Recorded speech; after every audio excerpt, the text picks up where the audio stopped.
Ben-Hur, the betrayed prince. In the shadowed darkness of Jerusalem under Roman rule, a man born into glory finds his fate chained to betrayal, war, and vengeance. This is the story of Judah Ben-Hur. Jerusalem, the oppressed heart of Judea. Jerusalem is an ancient city located in the heart of the Near East. Within what is now modern-day Israel, it is the sacred center of three major religions, Judaism, Christianity, and Islam. In the story of Ben-Hur, Jerusalem is the spiritual heart of the Jewish people, home to the first temple and later the second temple, where they worship the God of Abraham and Moses.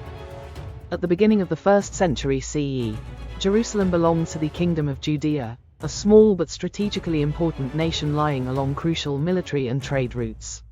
This land had endured countless invasions from surrounding empires, and the Jewish people had long struggled to protect their freedom and religious traditions. But in the 1st century CE, Rome expanded its empire into Judea. Heavy taxes were imposed, local kings were controlled, and religious practices were closely monitored. Any act of defiance against Rome meant death or slavery. Jerusalem became a city held firmly under Roman authority, and earlier Jewish revolts, brave as they were, had all been crushed without mercy. The Jewish population lived in constant fear. Roman officials and garrisons watched every alleyway and stone-paved street, ready to stamp out even the smallest sign of resistance. The people were allowed to keep their traditions, but forbidden to fight for independence. This pressure carved deep scars into the heart of Judah Ben-Hur, shaping his passion for justice and freedom as he grew into adulthood. Judah Ben-Hur, a young noble with a heart for freedom. In Jerusalem, Judah Ben-Hur, the son of a wealthy Jewish noble, lived a life of dignity and devotion. He honored ancient traditions, followed the laws of his faith, and held tightly to the hope of a free homeland. Day after day, he walked the old stone streets where he once played as a child, dreaming of a Jerusalem where justice reigned. In his youth, Judah had a loyal friend, Messala. They ran through the streets together, shared secrets, and dreamed of a fairer world. Their friendship was so strong that Judah considered Messala his own brother. But fate always finds a way to turn. When Messala returned, he was no longer the innocent boy of their childhood. He had become a Roman officer. Hardened by discipline and blinded by loyalty to the empire, his devotion to Rome left no room for compassion, and no space for the friendship they once cherished. One spring evening, as the sunset bathed Jerusalem in crimson light, Messala inspected the people with cold, calculating eyes. Judah saw the change in him clearly. Their bond was being tested. Stretched thin, ready to break. Betrayal and the fall of a family.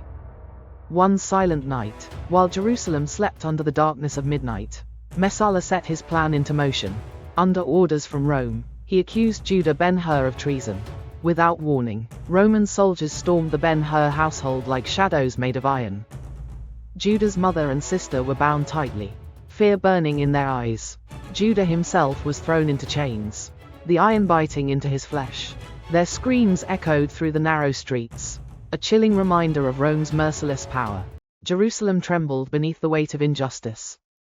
From honor and respect, Judah fell into slavery. His family was broken and disgraced, while he himself was robbed of freedom, dignity, and everything he once believed was unshakable. Ben-Hur's journey. Yet even in despair, Judah Ben-Hur did not bend. Instead, he hardened his resolve. Through the brutal years that followed, he endured the life of a slave, learned to survive among the suffering, and witnessed the cruelty of naval warfare. Storms raged across the sea as ships sank into the depths, and Judah watched his fellow slaves die around him. But each hardship strengthened his body and sharpened his mind. Little by little, he transformed from a broken noble into a determined warrior. His will to survive turned into a burning mission, to save his family and reclaim his honor.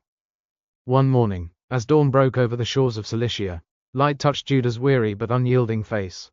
He knew his journey was far from over, but his spirit, fueled by justice, refused to stop. The legendary chariot race. Eventually, fate brought Judah Ben-Hur to the Grand Circus Maximus of Rome, the largest arena the world had ever known. Here, he would face Messala in the most iconic chariot race of all time. This was not merely a competition, it was the clash of justice against tyranny, freedom against oppression. Horses thundered, sand exploded beneath their wheels. Their fierce eyes met across the track. Judah raced not only for himself, but for his mother, his sister, and every soul crushed beneath Roman power. Each turn of the wheels echoed like the heartbeat of history. In the decisive moment, when Messala was hurled from his chariot, Judah felt no triumph, for in that instant, he understood that revenge alone could never heal or humble spirit. The true test was not victory, but mercy, forgiveness and glory. After rescuing his mother and sister, Judah faced Messala not as an executioner, but as a man who had discovered the greater strength of compassion. He offered forgiveness, not out of weakness, but out of wisdom. The true glory of Ben-Hur was not the victory in the arena, but the triumph of the human spirit. His story stands as a reminder that even in the darkest ages, justice and mercy can rise above oppression.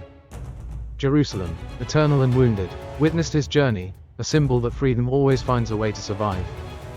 Conclusion.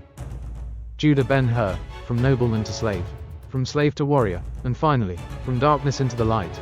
His story reminds us that even when betrayed and oppressed, the strength of the human spirit can overcome any fate. Subscribe to the channel for more untold epic stories from the turning points of human history.